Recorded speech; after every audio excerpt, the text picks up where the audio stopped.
just excuse my hair because I was out and it was so windy, and I actually curled my hair this morning because I was like, I'm going to film a video in the afternoon so I'll look half decent. Look at it, it's like... Hi guys, it's Nina. Welcome back to another video. Today I thought I'd do a video on tips on how to write a personal statement. Last year for me it was so stressful, and YouTube was a brilliant source for me to gather information on how to write personal statements, things I should be including, the things I should avoid, and you might find that I'll repeat points that have already been said by other people in the YouTube community. Maybe you'll learn or take away something new from me as well that I've learnt from my teachers. If you can see this green thing in the background, maybe I should move this way a little bit more. That is my washing. There's like nowhere else to dry it, so I can only dry it in my room. Actually written a list on here. I'm prepared this time. Top tip number 1 is to draft your personal statement early. At my school we were advised to start working on it over the summer, start sending drafts to your teacher, and then as soon as we come back to school in the new academic term, then you can straight away give it to your personal tutor or your course leader or whatever teacher you want to look at your personal statement. Obviously you need to consider that this teacher that you're giving a personal statement to, he or she probably has many others to look at too, and they've got to prepare for their own class work and stuff, so you kind of got to be a little bit understanding. I think the deadline normally is around like the 15th of October, and the beginning of term is normally around like the first week of September or the 2nd, so that gives you a solid month and a bit to get feedback, redraft and so on. Another point I want to say about drafting your personal statement early is that the first term of year 13 is stressful, especially if I did the IB, so all of my coursework was due to be handed in during October, November. So was my personal statement and my UCAS application, because I did the early application for Oxbridge. And also in that time, if you're an Oxbridge candidate, you'll be preparing for your admissions assessment, interview preparation, and most A-level IB will probably also have mocks during that time as well. So there's a lot going on, and you don't want the personal statement hanging over you. All your teachers and people who will look at your statement will have very different thoughts about your personal statement. So one teacher might think it's absolutely amazing and really like one point that you made, the other might absolutely hate it. So I think you need to take their comments on board, obviously, but also with a pinch of salt, because after all it's your personal statement. You want a little your flavour in it, you want it to sound like you want it to show your character and personality. You don't want it to be over-dominated by the opinions of your teachers or like, you know, ask them to write it, because after all, that way the personal statement wouldn't be yours. Don't give it to too many people, because you'll get a gazillion opinions and then you'll probably end up stressing because you'll be like, should I put this in, should I not? Yeah, so give it to a couple of teachers, but not too many. And I had some teachers who were really mean to some of my friends about their personal statement, saying that they had no potential, they were not special enough, and the personal statement would probably just go in the bin. No matter what your teacher says to you, don't be disheartened if they don't like it. Take the comments on board, improve on it. After all, you've got to be happy with your personal statement. It's your personal statement, so if you really like something that you put, as long as it's, you know, good and related to your course, if you really like it and your other teacher doesn't, and that is reasonable, it's a reasonable point, keep it in. Also, I recommend why you should start it early is that you can write your personal statement bit by bit. So whenever something comes to your mind, you could just scribble it down, type it down. You can, I guess, over time just, you know, erase some of the things that you don't like or keep stuff, and I think it's just a good way to jot things down, develop on your points, and see how you can expand on them. The reason I say, like, start it early and jot little things down at a time and not to write it all in one go is because it's really hard to know where to start. writing the introduction is super hard, and I think just building the body of your essay slowly and adding to it will just be so much easier than if you were to sit there in September before the deadline when other people already handed theirs in, and then you're like, oh my god, what do I write about? I remember when I first started writing my personal statement, I was really struggling with the opening line and the introduction, and I was just there for hours, just how do I start this thing? And then I started looking at example personal statements and I was kind of copying them, and I was like, this isn't just working. So my top tip is, do it in any order you like. Start writing the body of the personal statement first, and then you can go back to the beginning, because sometimes what I found, what I wrote in the concluding sentences actually went in the beginning, because when you start writing the body of your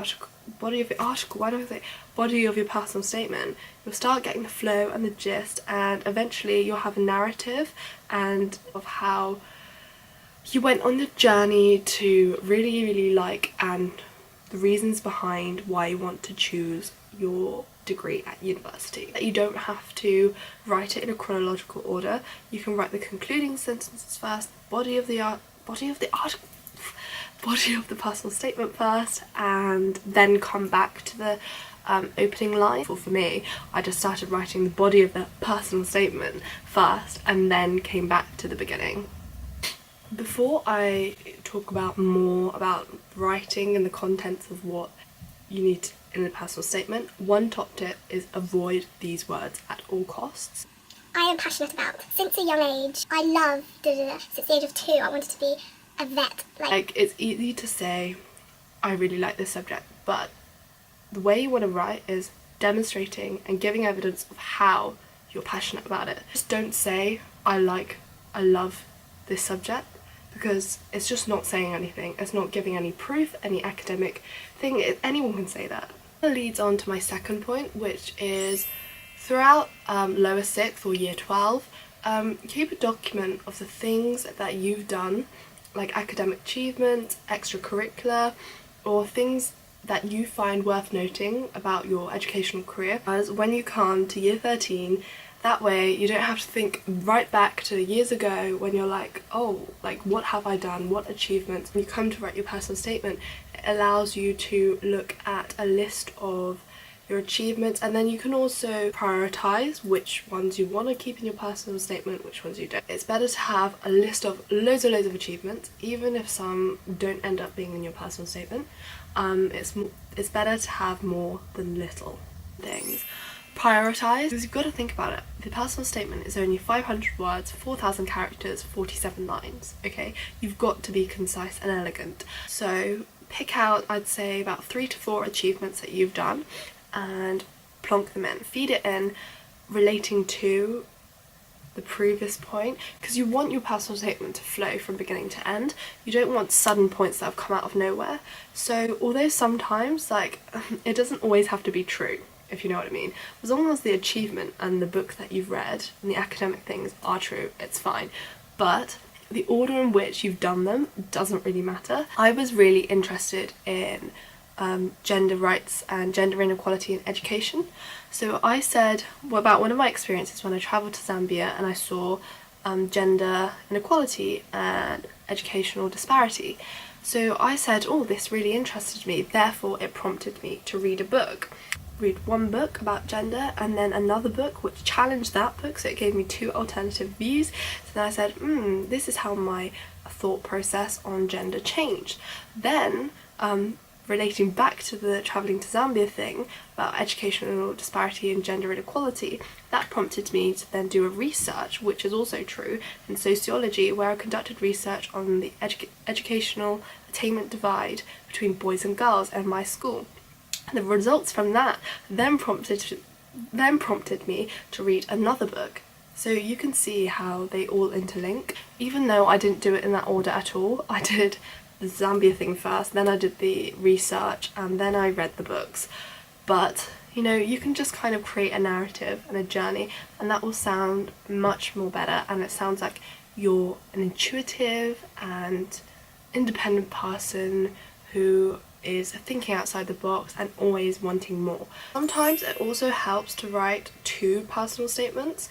I know friends who weren't sure about what course they wanted to do, so they wrote 2 drafts of personal statements. So for example, I think one wanted to do politics and sociology or politics and psychology or something like that, and then when they started writing the 2 personal statements, they realised they could write more about one than the other, and I think that is really helpful in distinguishing which course you want to take at university, because if you have lots to write about one and not the other, that clearly shows that you have more interest in one subject over the other and you've probably done more for it as well.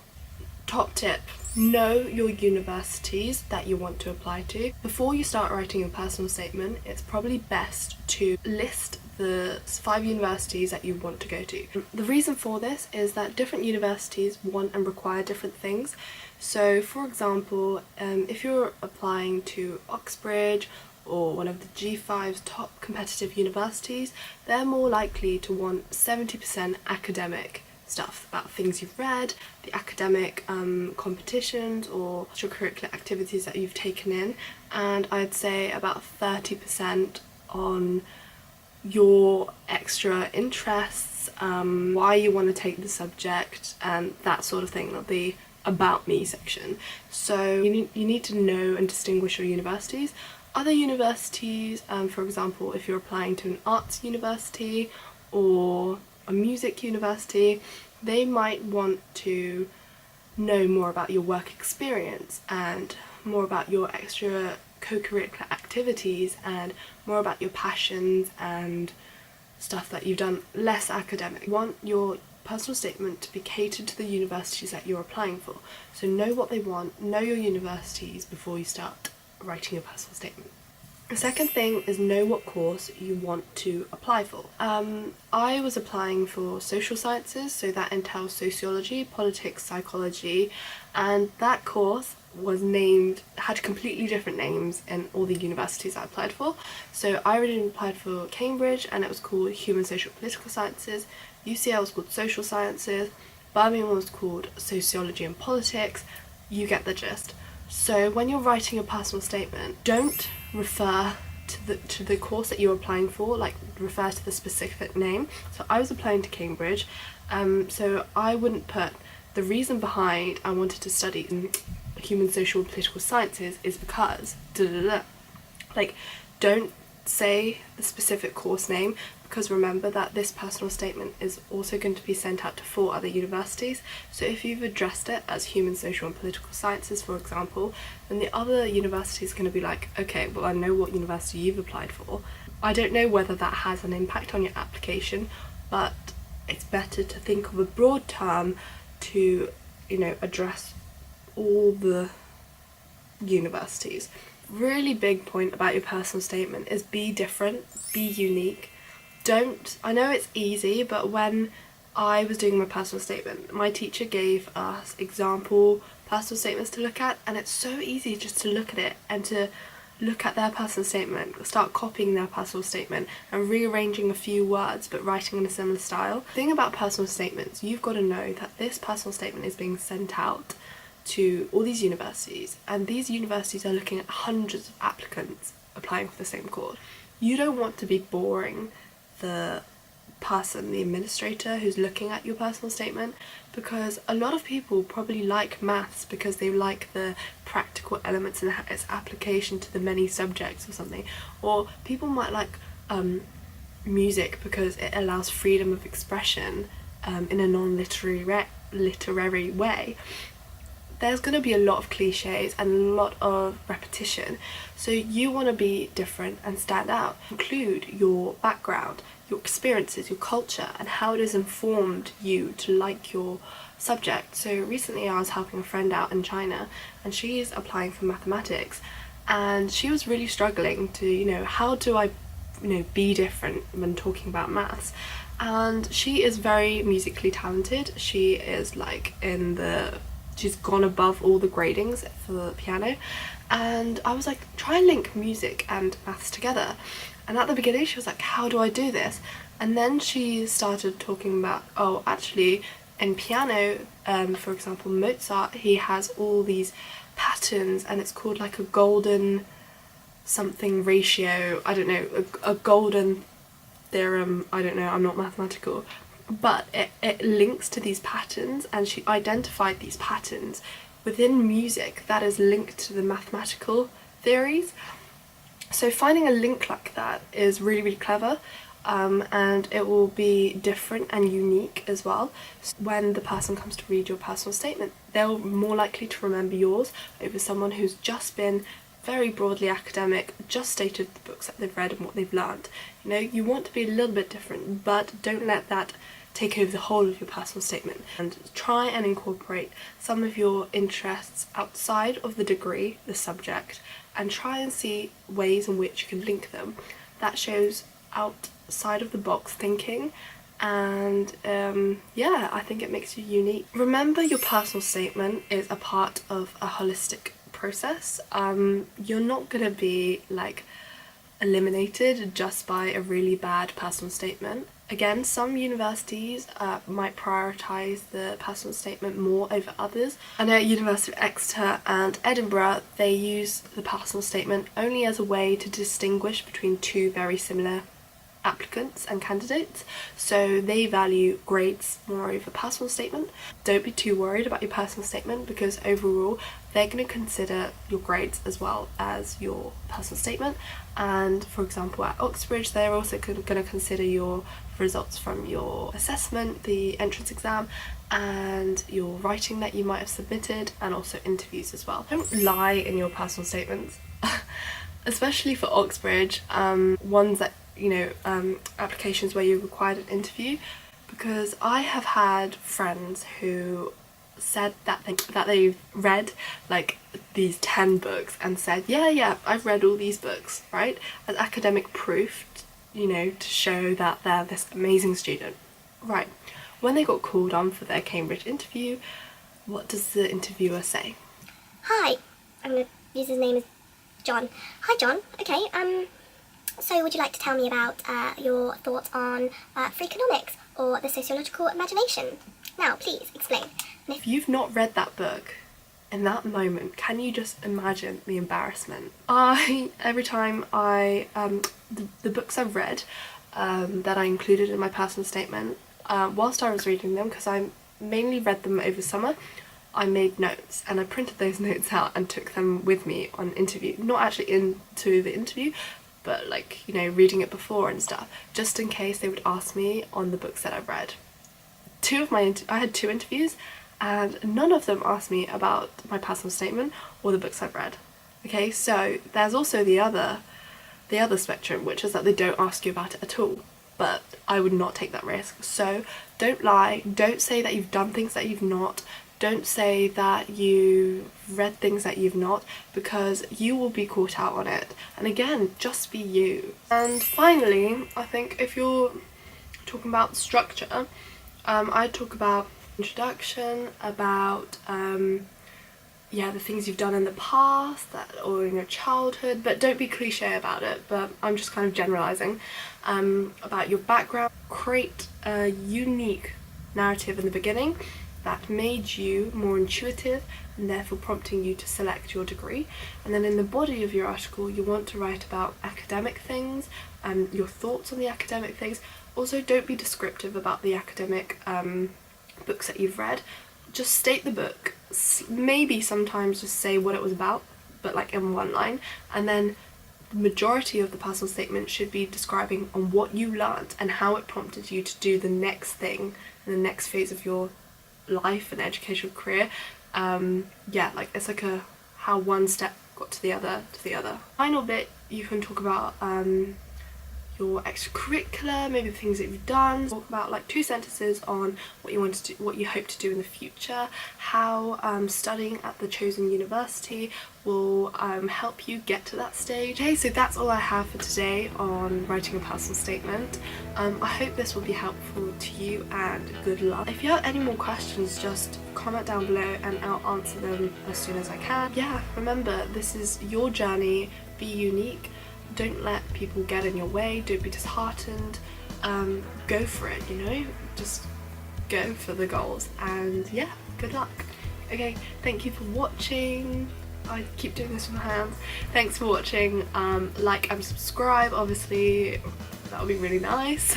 And yeah, I'll see you in the next one. Bye!